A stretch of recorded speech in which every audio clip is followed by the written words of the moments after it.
अब समय है कि हम लोग आज का प्रभु का संदेश सुनेंगे और सीखेंगे।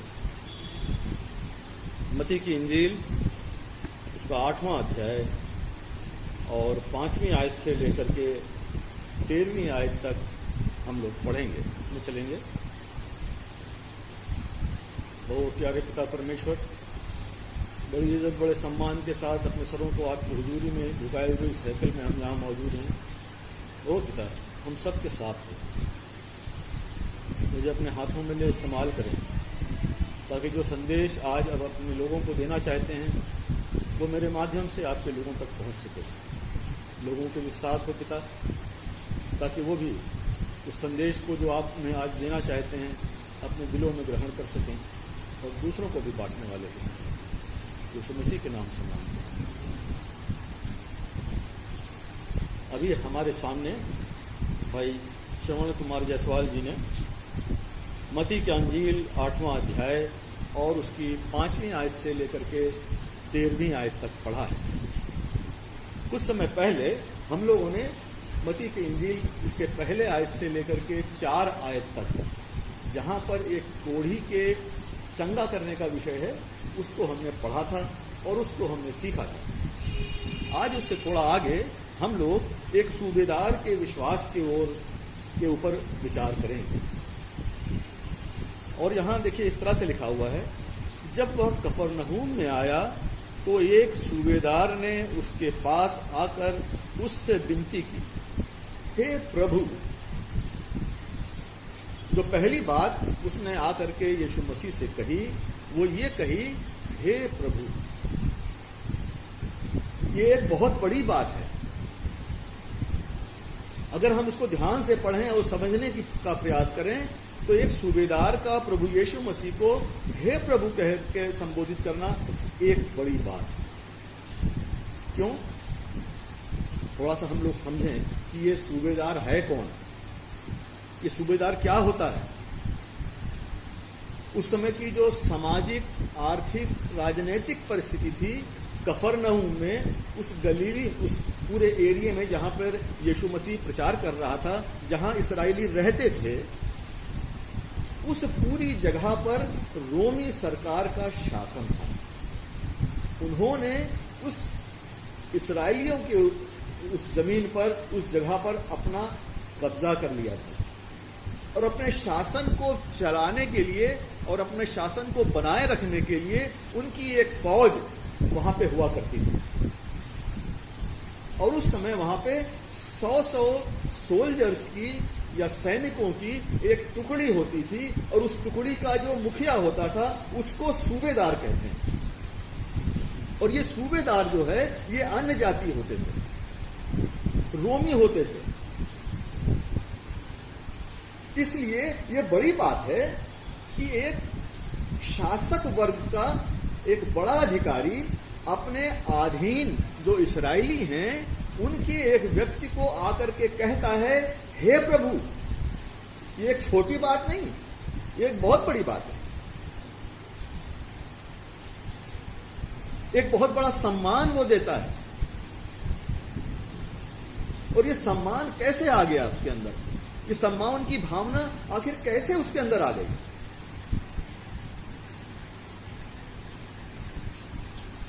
हम जानते हैं कि उस समय यीशु मसीह अपने प्रचार कार्य को कर रहे थे और जब वो अपने प्रचार कार्य को कर रहे थे तो लोगों की भीड़ उनके सामने आ जाती थी, उनके चारों ओर आ जाती थी, क्योंकि वो उन्हें एक अधिकारी के रूप में समझाया करते थे।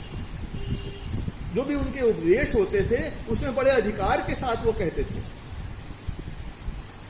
और सिर्फ यही बात नहीं, जो बीमार उनके सामने आते थे उनको वो चंगाई देते थे।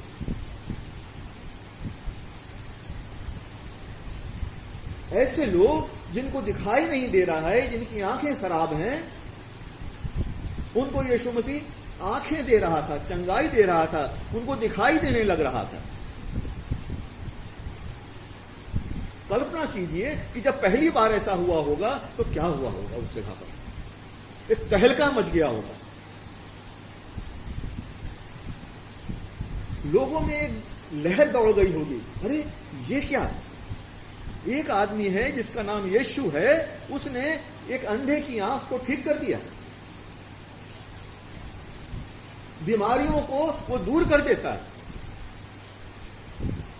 जिनके हाथ खराब हैं, हाथ नहीं है, उनको वो हाथ दे देता है, जिनके पैर नहीं हैं, जो चल नहीं सकते, वो यीशु मसीह उनको पैर देता है। और ये सब छोटी मोटी बातें नहीं, बहुत बड़ी बातें हैं, बहुत बड़ी बातें हैं। और इन तमाम इसी तरह की बातों को सुन करके जितने भी इस्राएली वहां पर थे, जितने भी अन्य जाति वहां पर थे, उनका विश्वास यीशु मसीह में बढ़ रहा था और बहुत बढ़ गया था। और इन्हीं सब बातों को देखकर ये जो सूबेदार है वो प्रभु के यीशु मसीह के पास आता है और उसको संबोधित करता है, हे प्रभु। इस हे प्रभु कहने के पीछे जो उसकी मंशा है, जो उसकी भावना है, जब तक हम उसको नहीं समझ पाएंगे तो हम उसकी इस प्रार्थना को, उसकी इस विनती को भी नहीं समझ पाएंगे। और जब अभी हमने ये विचार किया कि उसने हे प्रभु क्यों कहा, तमाम वो बातें जो इंसानी ताकत के बाहर की हैं, वो यीशु मसीह कर रहा है। किसी इंसान के बस में ऐसा नहीं कि वो किसी कोढ़ी को छू के कह दे कि मैं चाहता हूं कि तू शुद्ध हो जा, और वो उसी घड़ी शुद्ध हो जाए। किसी डॉक्टर में ऐसी ताकत नहीं, किसी में ऐसी क्षमता नहीं कि वो बीमारी को दूर कर दे, चाहे जैसी बीमारी हो। जिनको दिखाई नहीं देता उनको दिखाई देने लगे, खाली उसके कह देने से, खाली उसके कह देने से कि अपने हाथ को सीधा कर। हम जानते हैं कि सूखे रोग से पीड़ित एक आदमी से उसने कहा अपना हाथ सीधा कर, उसने हाथ सीधा किया, हो गया, उसका हाथ सीधा हो गया, उसका हाथ चंगा हो गया। लंगड़ों को उसने पैर दिया। और ये सब हो करके सूबेदार भी जब देखता है तो उसको पूरा पूरा ठीक से ये यकीन हो जाता है कि ये व्यक्ति जो है ये सच में हमारा प्रभु है, और वो उसको प्रभु कह करके संबोधित करता है। आगे यूं लिखा हुआ है 6ठी आयत में, हे प्रभु, मेरा सेवक घर में लकवा रोग से बहुत दुखी पड़ा है। सूबेदार के बारे में, इस सूबेदार के बारे में हम थोड़ा सा और समझ लें। रोमी शासन में जो सूबेदार हुआ करते थे वो 20 वर्ष के लिए अपने काम को करते थे, और 20 वर्ष के बाद ही वो पारिवारिक जीवन में जाते थे। और ये चूंकि सूबेदार है, इसका मतलब यह है कि इसका अपना परिवार उसके साथ नहीं है, उसकी शादी अभी नहीं हुई, माँ बाप भाई बहन से वो अलग है, और वो अपने सैनिकों के साथ, अपनी टुकड़ी के साथ है, और उसका एक सेवक है, उसका एक सेवक है जो उसकी देखभाल करता है, उसके काम को करता है, उसकी बात को सुनता है। और वो सेवक बीमार है, लकवे के रोग से ग्रसित है, और उसकी ये सूबेदार परवाह करता है। आज के समय में कौन अपने किसी नौकर की परवाह करता है?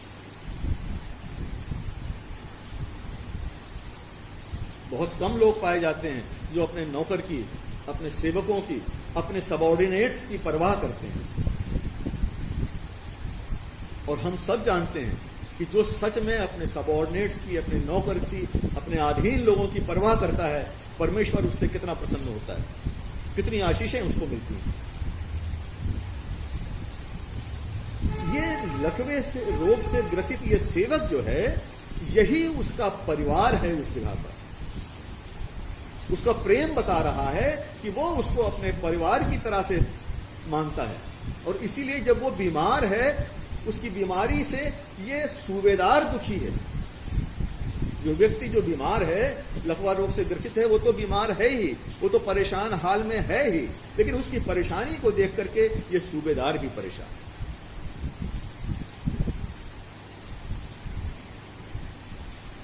इससे पहले जो हमने घटनाक्रम देखा था कोढ़ के रोगी का, उस कोढ़ी ने आकर के यीशु से कहा था, यदि तू चाहे तो मुझे शुद्ध कर सकता है। यीशु के पास आता है, दूसरी आयत में देखिए लिखा हुआ है, और देखो एक कोढ़ी ने पास आकर उसे प्रणाम किया और कहा, हे प्रभु।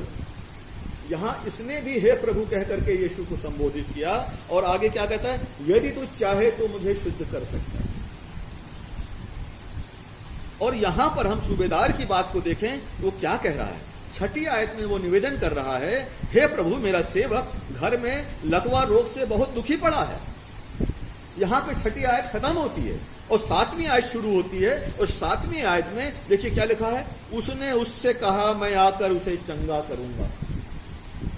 उसने का मतलब प्रभु यीशु मसीह ने उस सूबेदार से कहा, मैं आकर उसे चंगा करूंगा। ऐसा लगता है कि शायद सूबेदार अपनी बात को पूरी कर नहीं पाया, खाली उससे यही कह पाया कि हे प्रभु, मेरे घर में लकवा रोग से ग्रसित मेरा सेवक पड़ा है। वो उससे प्रार्थना विनती नहीं कर पाता या नहीं करता कि उसे चंगा कर दीजिए। दो बातें हो सकती हैं, जिसमें से एक बात यह हो सकती है कि यीशु ने उसको बीच में ही इंटरप्ट किया, उसको रोका और खुद कहा कि मैं आकर उसे चंगा करूंगा। दूसरी बात यह हो सकती है कि यीशु मसीह ने उस सूबेदार को समझा कि ये मेरे पास किस आशा से आया है, किस आशय से आया है, और मुझसे कह रहा है, हे प्रभु, मेरा रोगी, मेरा सेवक लकवा रोग से ग्रसित घर में बहुत परेशान हाल में है। अगर कोई आदमी आपके पास आए और आपसे कहे कि मैं बहुत भूखा हूं, क्या करेंगे? तुरंत कुछ ऐसा व्यवस्था करेंगे जो कुछ आपके पास उपलब्ध है कि आप उसकी भूख को कम कर सकें। भले ही आपसे वो कह नहीं रहा है कि मुझे कुछ खाने को दो, लेकिन अगर आकर के आपसे कह रहा है कि मैं भूखा हूं, क्या करेंगे? तुरंत जो कुछ आपके पास है उसको खाने को देंगे। न कहते हुए भी जिस ढंग से वो प्रभु यीशु के सामने जाता है और उससे निवेदन करता है, ये बात उसमें इंप्लाइड है, ये बात उसमें शामिल है कि हे प्रभु, आप तो तरह तरह के चमत्कार कर सकते हैं। आपने अभी थोड़ी देर पहले कोढ़ के रोगी को चंगा किया, छू दिया उसको और उसका रोग दूर हो गया। अंधे को आप आंखें दे देते हैं, लंगड़े चलने लगते हैं। हे प्रभु, मेरे भी सेवक को आप चंगा करें।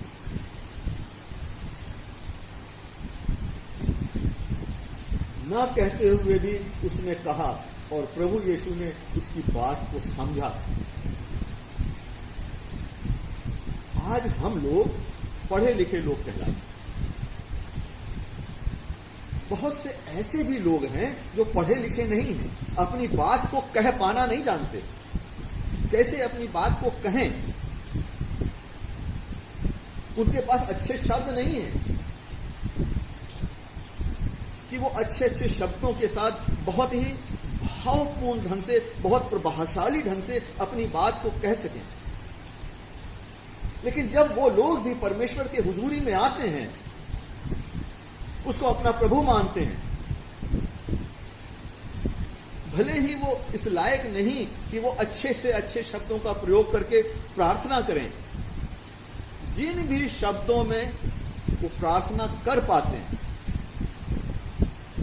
भले ही उनका शब्द ज्ञान बहुत सीमित हो, लेकिन परमेश्वर उनकी उस टूटी फूटी भाषा में भी उनकी बातों को सुनता है, उनकी प्रार्थनाओं को सुनता है।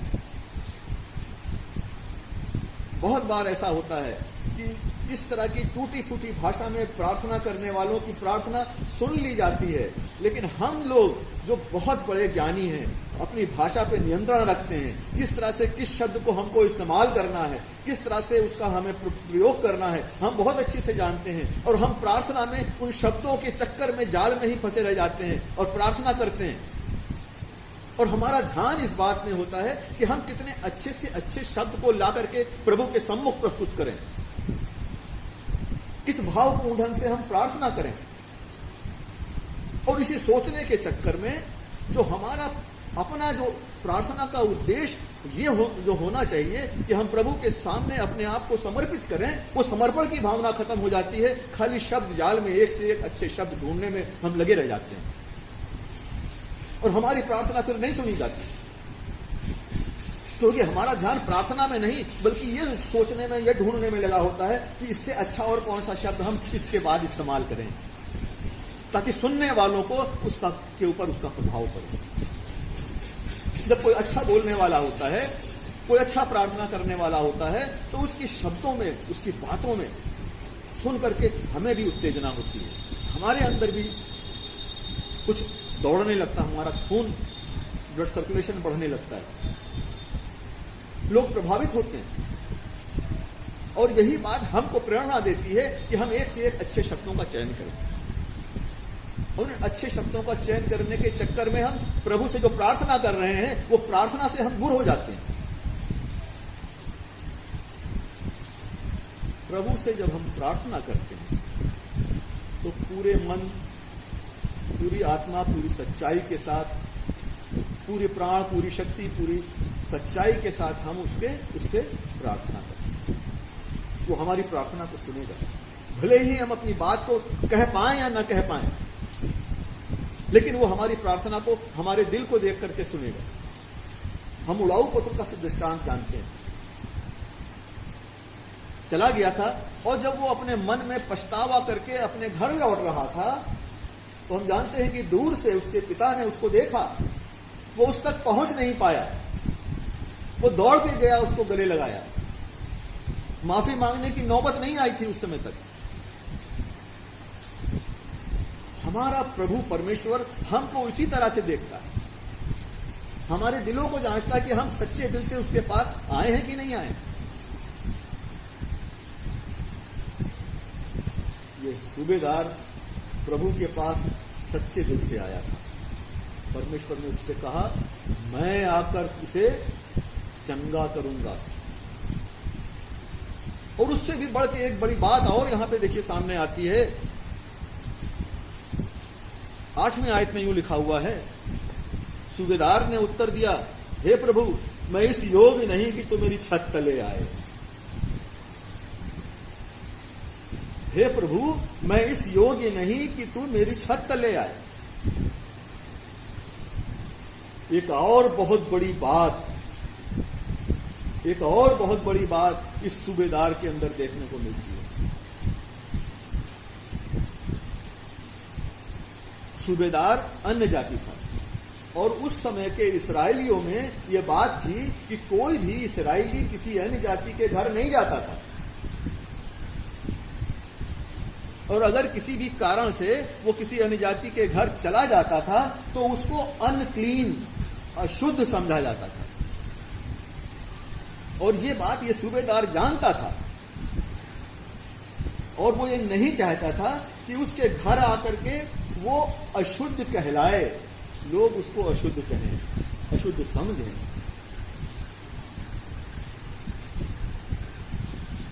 और वो उससे कहता है, हे प्रभु, मैं इस योग्य नहीं कि तू मेरी छत तले आए, परंतु केवल मुख से कह दे, परंतु केवल मुख से कह दे, मेरा सेवक चंगा हो जाएगा।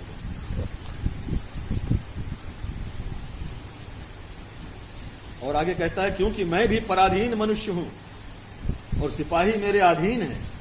मैं एक से कहता हूं आ तो वो आता है, दूसरे से कहता हूं जा तो वो जाता है।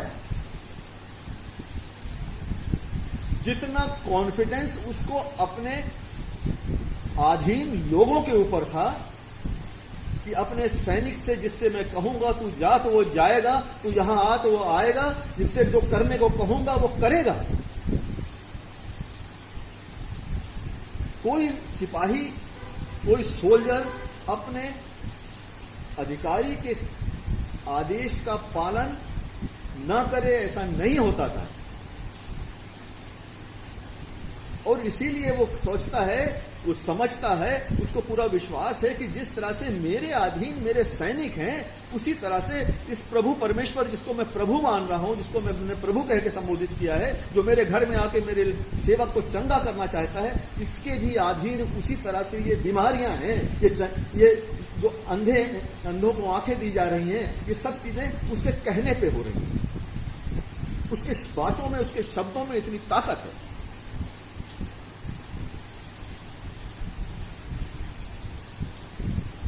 अजीजों, आगे थोड़ा सा हम और देखें। 10वीं आयत में, यह सुनकर यीशु को अचंभा हुआ और जो उसके पीछे आ रहे थे उनसे कहा, मैं तुमसे सच कहता हूं कि मैंने इस्राएल में भी ऐसा विश्वास नहीं पाया।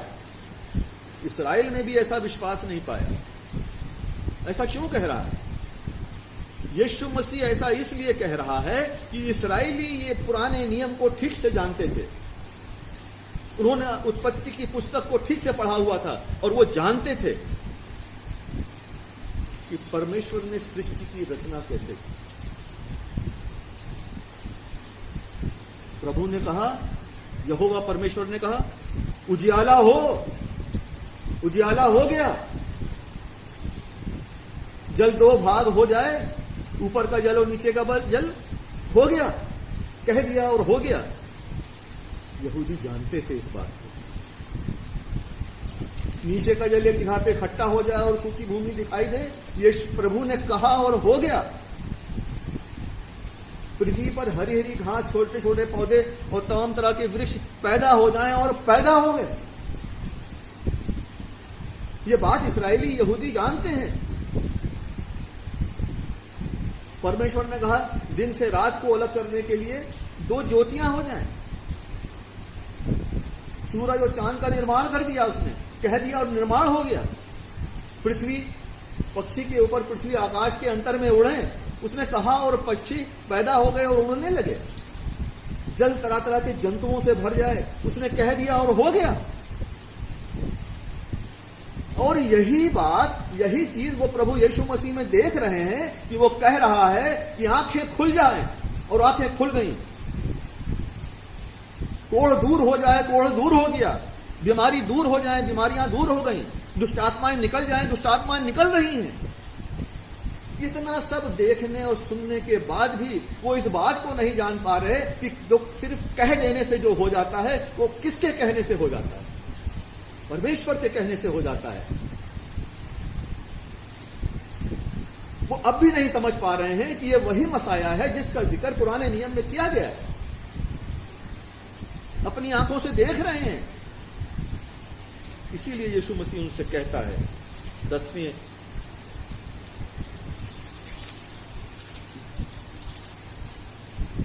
आयत में,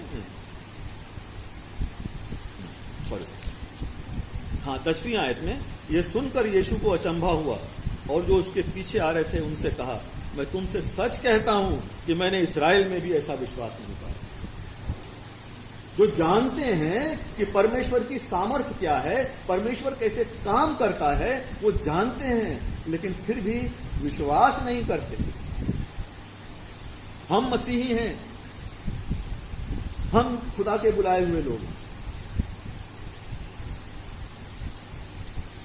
हमको परमेश्वर ने बुलाया है, हम जानते हैं। परमेश्वर हमसे प्रेम करता है, हम जानते हैं। वो हमारी खातिर मरा, ये हम जानते हैं। हमारे गुनाहों का बोझ उसने अपने ऊपर उठा लिया, ये हम जानते हैं। उसने हमारे गुनाहों के लिए हमारे बदले एक मुकम्मल कुर्बानी दे दी, ये हम जानते हैं। लेकिन इतना सब जानने के बाद भी क्या हम उसी ढंग से चलते हैं जिस ढंग से हमारा परमेश्वर चाहता है? अगर हम सच में उसी ढंग से चलते हैं तो हम धन्य हैं। हम धन्य हैं, सच में हम धन्य हैं। आगे देखिए यूं लिखा हुआ है 11वीं आयत में, और मैं तुमसे कहता हूं कि पूर्व और पश्चिम से बहुत से लोग आकर अब्राहम और इसहाक और याकूब के साथ स्वर्ग के राज्य में बैठेंगे। हम लोग जो चुन लिए गए हैं, इनकी गारंटी नहीं है।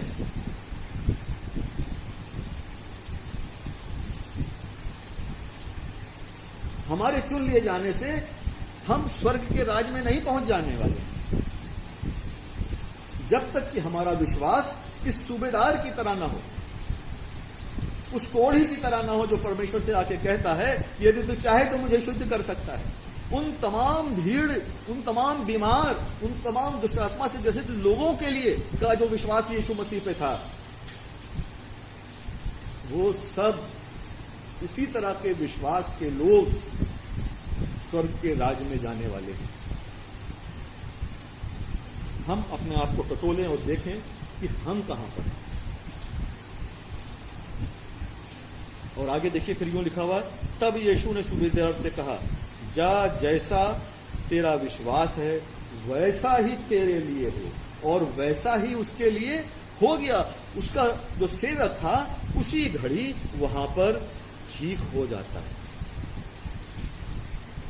उसी घड़ी उसका सेवक वहां पे ठीक हो जाता है।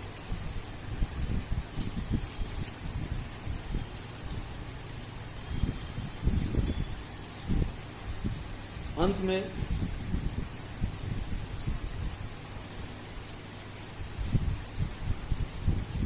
हम इस बात पे गौर करें कि अगर हमें हमारी समस्याओं से, परेशानियों से, बीमारियों से निजात नहीं मिल रही है तो अपने आप को हम जांच लें, अपने आप को हम देख लें कि हम संसार की किन उलझनों में फंसे हुए हैं, संसार की किस चकाचौंध में हम फंस गए हैं। उसने हमारे लिए अपनी जान दे दी है, उसने हमारे बचाव के लिए अपनी जान दी ताकि हम नाश ना हो बल्कि अनंत जीवन पा सकें। हम किस हद तक इस संसार में फंसे हैं, इस संसार से, इस समस्याओं परेशानियों से बाहर निकलें और पूरी उसी तरह से जैसे इस सूबेदार ने चाहा कि हम उसी तरह से चाहें, परमेश्वर को माने, उतना ही सम्मान दें, उतना ही उसके ऊपर विश्वास करें, तो हम इस संसार की तमाम समस्याओं, परेशानियों, बीमारियों से निजात पाएंगे और इस संसार में रहते हुए भी पाप से हमेशा बचे रहेंगे। आइए हम प्रार्थना करें। ओ प्यारे पिता परमेश्वर, धन्यवाद देते हैं आपके इस वचन के लिए जो आपने आज मुझे और यहाँ सुनने वालों के लिए। ओ पिता, मेरे साथ हो, सब सुनने वालों के साथ हो, तो होने दीजिए कि इस वचन से जो हम सीखें उसको ले जा करके हम दूसरों को भी सिखाएं और आपका वचन 60, 70 और 100 गुना फल लाने वाला हो। यीशु मसीह के नाम से।